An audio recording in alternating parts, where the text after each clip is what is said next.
চলো আজকে অনেক দিন বাদে তোমাদের সাথে একটা ভিডিও শেয়ার করছি। আজকে আমি মল্লির ক্লের সাহায্যে একটা হ্যান্ড মিরর বানাচ্ছি।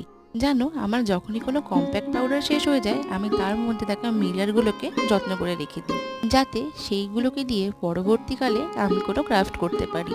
আমার কাছে কম্প্যাক্ট পাউডারের মধ্যে থাকা এরকম ছোট্ট ছোট্ট মিরর অনেকগুলো জমে গেছে।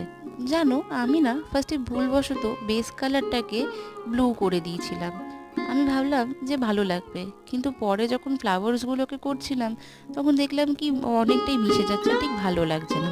তাই পরে আমি কালারটাকে চেঞ্জ করে ক্রিম কালার দিয়ে দিয়েছিলাম। দেখো, ক্রিম কালার দেওয়াতে বেশ সুন্দর করে ফুটেছে কালারটা, তাই না বলো? দেখো, তোমাদের সাথে কথা বলতে বলতে আমার এই কালার করাগুলো প্রায় শেষ হয়ে গেছে। আর লাস্টে দিয়ে দিলাম গোল্ডেন অ্যাক্রিলিক কালার ফিনিশিং টাচের জন্য।